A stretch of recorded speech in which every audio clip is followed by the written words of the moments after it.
అబద్ధాలు ఆడడంలో రేవంత్ రెడ్డి అగ్రగామిగా నిలిచింది. ఇవాళ ఈరోజు కూడా రాష్ట్ర అవతరణ వేడుకల్లో కూడా రేవంత్ రెడ్డి ఆయన ఉపన్యాసాల్లో అన్ని అబద్ధాల పరంపరనే. ఇవాళ ఆయన మాట్లాడుతూ అంటాడట, మహిళలకు 21,000 కోట్ల రూపాయల వడ్డీ లేని రుణం ఇచ్చిన అంటాడట. ఇచ్చినావా రేవంత్ రెడ్డి? నేను సవాల్ విసురుతున్నా, నువ్వు 21,000 కోట్ల వడ్డీ లేని రుణం ఇచ్చినట్టు జీవో చూపించు, ఆధారం చూపించు, నేను రాజీనామా చేయడానికి సిద్ధంగా ఉన్నా. నువ్వు ఇచ్చింది 21,000 కోట్లు వడ్డీతో కూడిన రుణాలు ఇచ్చినావు తప్ప అక్క చెల్లెలకు వడ్డీ లేని రుణాలు ఇవ్వలేదు. ఆ అక్క చెల్లెలను మోసం చేసినావు నువ్వు. ఇవాళ ఆయన మాట్లాడుతుండు 60,000 ఉద్యోగాలు ఇచ్చిన నోటిఫికేషన్లు చూపి.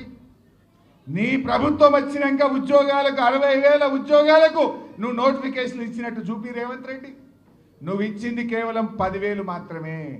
ఆ మిగతా ఉద్యోగాలు కేసీఆర్ గారి నోటిఫికేషన్ ఇచ్చి, పరీక్ష పెట్టి, ఫలితాలు ఇచ్చి, ఫిజికల్ టెస్ట్ చేస్తే వాటికి కాయిదాలు పంచినవు తప్ప నువ్వు ఇచ్చింది కానే కాదు రేవంత్ రెడ్డి అని గుర్తుపెట్టుకో.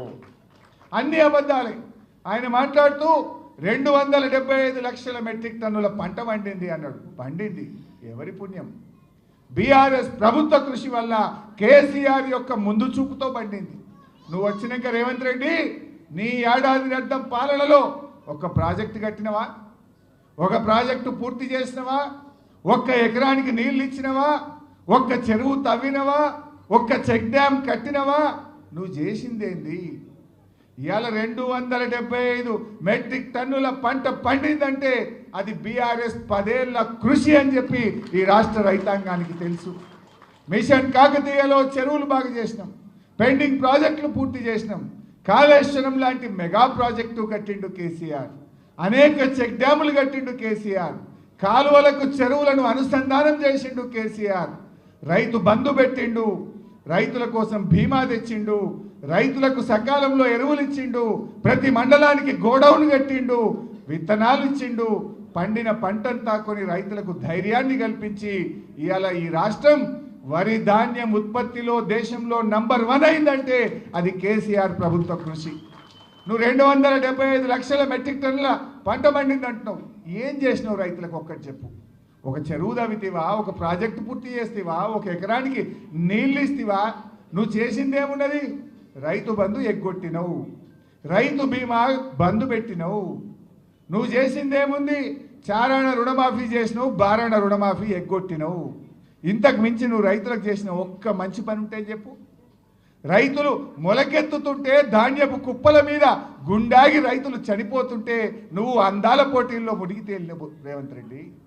అందాల పోటీలకు రివ్యూలు చేసినావు, అందాల పోటీలను 5 సార్లు పోయి పాల్గొన్నావు. కానీ రైతుల ధాన్యం ఎందుకు కొంటలేరని ఒక్కనాడు రివ్యూ చేయలేదు. నీ మంత్రులు కానీ నువ్వు కానీ ధాన్యపు రాశుల మీద గుండాగి చనిపోయిన రైతుల్ని పరామర్శించే సమయం మీకు చిక్కలేదు. ఇది ఈరోజు చేస్తున్నది. నువ్వు అన్ని అబద్ధాలే. ఎన్ని అబద్ధాలు మాట్లాడిండు? 15 ఆగస్టు నాడు ఈ రాష్ట్రంలో రైతుల రుణమాఫీ చేసి తీరుతా అన్న ముఖ్యమంత్రి ఈ రోజు కన్నా చేసినావా? మళ్ళీ 15 ఆగస్టు వచ్చింది. ఒక్క ఏడాది కడుపు కట్టుకుంటే 40,000 కోట్ల రూపాయల రుణమాఫీ చేస్తా అన్నావు. నువ్వు చేసింది 16-17 వేలే. మరి కడుపు కట్టుకోలేదా? మిగతా పైసలు ఢిల్లీకి కప్పం కట్టినవా? నీ జేబుల్లోకి పోయినాయా? ఎక్కడికి పోయినాయో చెప్పు. ఎప్పటిలోగా చేస్తావో చెప్పు. నువ్వు దేవుళ్ళ మీద ఒట్టు పెట్టి 15 ఆగస్టులోగా రుణమాఫీ చేస్తా అని మాట తప్పినావు. మొన్న అసెంబ్లీ సమావేశాల్లో మార్చి 31వ తేదీ కల్లా రాష్ట్రంలో రైతులందరికీ రైతు బంధు వేస్తా అన్నావు. 31 మార్చి పోయింది, ఇవాళ 2 జూన్ వచ్చింది. ఈరోజు కూడా రైతు బంధు డబ్బులు రైతులకు పల్లె. అసలు నువ్వు ఒక్క విషయమన్నా రాష్ట్ర అవతరణ దినోత్సవం నాడు కూడా నిజం మాట్లాడకపోతే, వెనకటికి ఏదో శాపం ఉన్నట్టు ఏదో అంటారు చూడు, నువ్వు అబద్ధం ఆడకపోతే తలబలిగి చనిపోతావు అన్నట్టు ఈ రేవంత్ రెడ్డికి అట్లాంటి శాపం ఏదో ఉన్నట్టు అనిపిస్తుంది నాకు. అబద్ధాలు తప్ప నిజాలు పలకడు. మరి మన కేసీఆర్ అభివృద్ధిలో ఈ రాష్ట్రాన్ని అగ్రగామిగా నిలిపిండు. ఎన్ని అద్భుతాలు!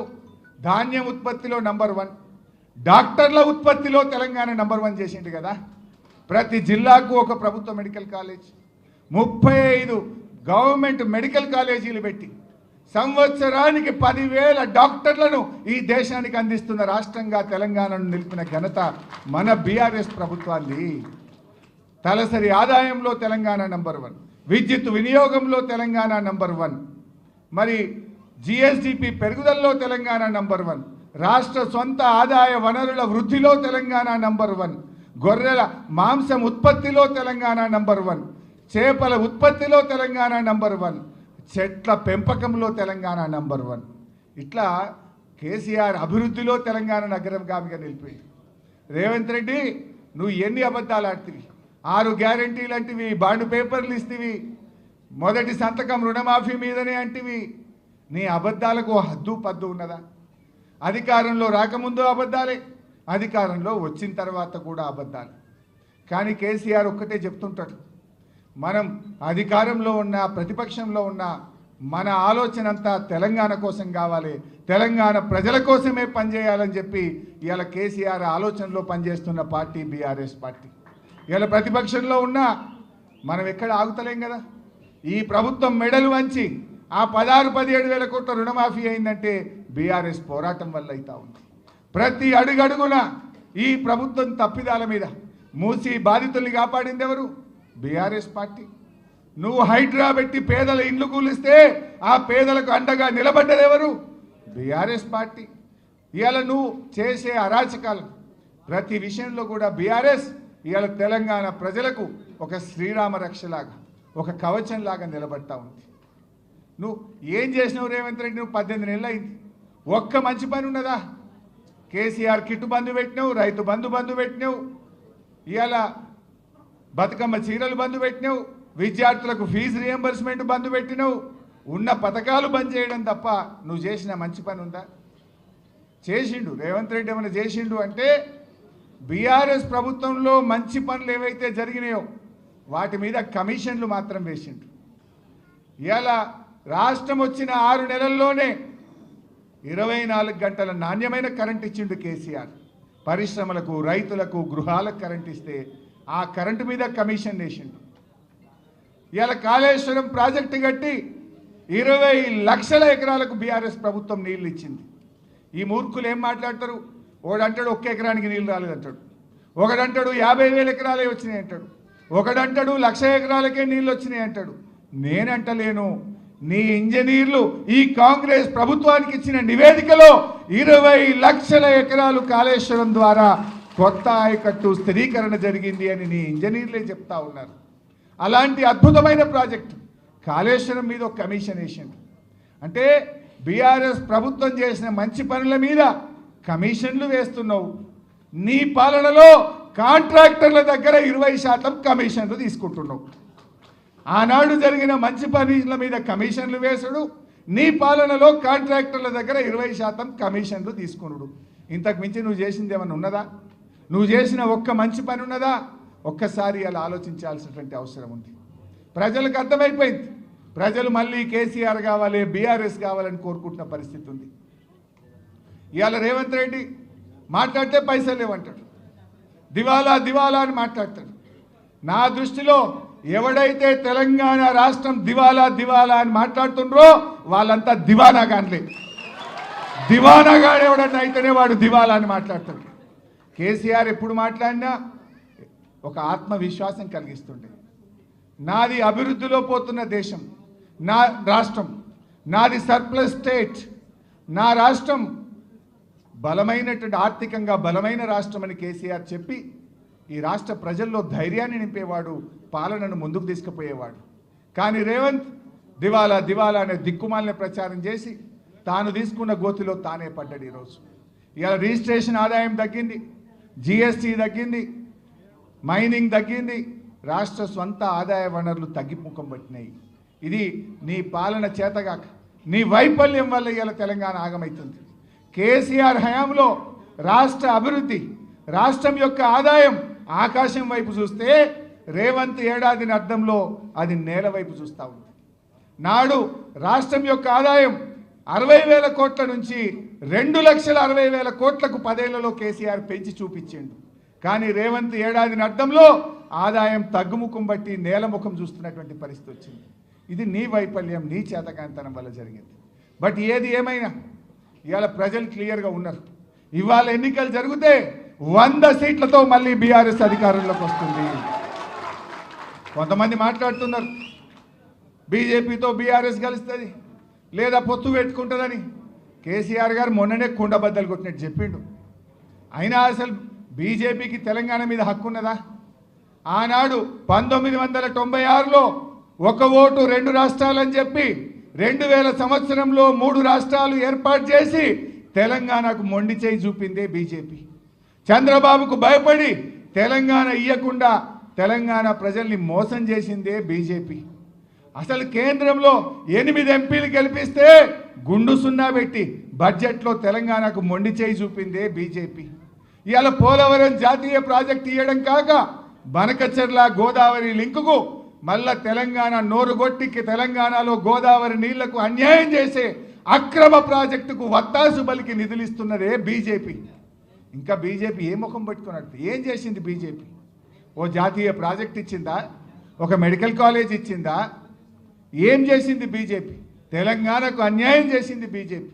గోదావరి బనకచెర్ల మీద కిషన్ రెడ్డి మాట్లాడాడు, బండి సంజయ్ మాట్లాడాడు, ఈటల రాజేందర్ మాట్లాడాడు.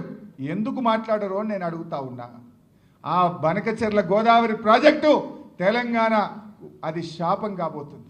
అది కడితే గోదావరి జలాల్లో తెలంగాణకు తీవ్రమైనటువంటి నష్టం జరుగుతుంది. ఈ కాంగ్రెస్ దద్దమ్మ ప్రభుత్వం కృష్ణా నదిలో మొన్న 65 టీఎంసీలు తక్కువ వాడింది. మన హక్కును కూడా వాడుకునే తెలివితేటలు లేవు. గోదావరి బనకచెర్ల ప్రాజెక్టు ఆపే విషయంలో ఇవాళ రాష్ట్రంలో కాంగ్రెస్ ప్రభుత్వం పూర్తిగా ఫెయిల్ అవుతున్నటువంటి పరిస్థితి ఉన్నది. బట్ ఏది ఏమైనా బీఆర్ఎస్ ఉన్నది, మేము వదిలిపెట్టాం. రాష్ట్ర ప్రభుత్వం ఫెయిల్ అయితే బీఆర్ఎస్ ప్రభుత్వం అవసరమైతే సుప్రీంకోర్టుకు వెళ్ళైనా సరే గోదావరి బనకచెర్ల ప్రాజెక్టును ఆపి తీర్థం, తెలంగాణ ప్రయోజనాలు కాపాడతాం. బీజేపీ నాయకులారా, తెలంగాణ మీద ప్రేమ ఉంటే వెంటనే గోదావరి బనకచెర్లను ఆపండి, తెలంగాణ ప్రయోజనాలు కాపాడండి అని చెప్పి నేను ఈరోజు డిమాండ్ చేస్తూ ఉన్నా. బీఆర్ఎస్ స్వంతగానే ఉంటుంది, ఒంటరిగానే మళ్ళీ అధికారంలోకి వస్తుంది, 100 సీట్లతో అధికారంలోకి వస్తుంది తప్ప ఏ పార్టీతో బీఆర్ఎస్ పొత్తు పెట్టుకోదు. ఎవడో పెట్టుకుంటామన్నట్టు ఇంకోడెవడో పెట్టుకుంటారన్నట్టు మాట్లాడుతున్నారు. ఎవరితో పొత్తు పెట్టుకోము. బీఆర్ఎస్ కేసీఆర్ నాయకత్వంలో మళ్ళీ అధికారంలోకి వచ్చేది ఖాయం. ఇలా ప్రజలే కోరుకుంటున్నారు. ఎక్కడ పోయినా అదే చర్చ జరుగుతుంది. ఏదో 4 ఎక్కువ వస్తాయి అనుకొని ఓటేసినాం బిడ్డ, 4 ఎక్కువ వస్తాయి అనుకున్నాం కానీ గిట్లయితుంది అనుకోలేదు అని ఎవరిని మాట్లాడించినా చెప్తా ఉన్నారు. ఏం చెప్పిండ్రు వాళ్ళు ఆ రోజు? అరే 2000 పెన్షన్ ఇచ్చిండు కేసీఆర్, మేము 4000 ఇస్తాం. 10,000 రైతు బంధు ఇచ్చిండు, మేము 15,000 ఇస్తాం. ఉద్యోగస్తులకు రాగానే 4 డిఏలు ఇస్తాం, పాత బకాయిలు ఇస్తాం, బెస్ట్ పిఆర్సీ ఇస్తామన్నారు. ఇప్పుడు మాట్లాడితే నన్ను గోసుక తింటామా అంటుండు. ఏం మాట్లాడుతున్నావు నువ్వు? మరి వీళ్ళకేమో పైసలు లేవంటావు. నీకు అందాల పొట్టులకు పైసలు ఎడికెళ్ళి వచ్చినాయి? నీ భూముల కాడికి 4,000 కోట్లతో 6 లైన్ రోడ్డుకు డబ్బులు ఎడికెళ్ళి వచ్చినాయి? 1,000 కోట్ల రూపాయలతో టెండర్లు ఎడికెళ్ళి పిలుస్తున్నావు. రుణమాఫీ చేయమంటే పైసలు లేవంటావు, రైతు బంధు ఇవ్వమంటే పైసలు లేవంటావు, ఉద్యోగులకు డిఏలు ఇవ్వమంటే పైసలు లేవంటావు. కానీ బడా బడా కాంట్రాక్టర్లకు 12,000 కోట్ల బిల్లులు ఇవ్వడానికి పైసలు ఎడికెళ్ళి వచ్చినాయి. బడా బడా ప్రాజెక్టులు పిలవడానికి, టెండర్లు పిలవడానికి పైసలు ఎక్కడి నుంచి వస్తున్నాయి? ఇవాళ 200 కోట్లకు ఒక స్కూల్ అన్నావు, ముందు 80 కోట్లు అన్నావు, తర్వాత 120 కోట్లు అన్నావు, ఇప్పుడు 200 కోట్లకు ఒక స్కూల్ అని. ఆ స్కూల్కి ఇంకా పునాది కూడా తవ్వలే, 80 కోట్లకి వెళ్ళి 200 కోట్లు చేసిన దాన్ని. అంటే అదొక 5-6 వేల కోట్ల స్కామ్ అవుతున్నది. ఇవాళ వాటికి మాత్రం పైసలు వస్తున్నాయి. అంటే ఆయన ఎట్లా మాట్లాడతాడంటే తనకు అవసరం ఉంటేనేమో, తనకు జేబులు నింపే పని అయితేనేమో పైసలు రెడీ, ప్రజలకు ఇచ్చేదో రైతులకు ఇచ్చేదో, మా ఎస్సీలకో మా బీసీలకో మా ఎస్టీలకో ఓవర్సీస్ స్కాలర్షిప్ ఇవ్వాలి, ఫీజు రియంబర్స్మెంట్ ఇవ్వాలంటే మాత్రం పైసలు లేవంటాడు.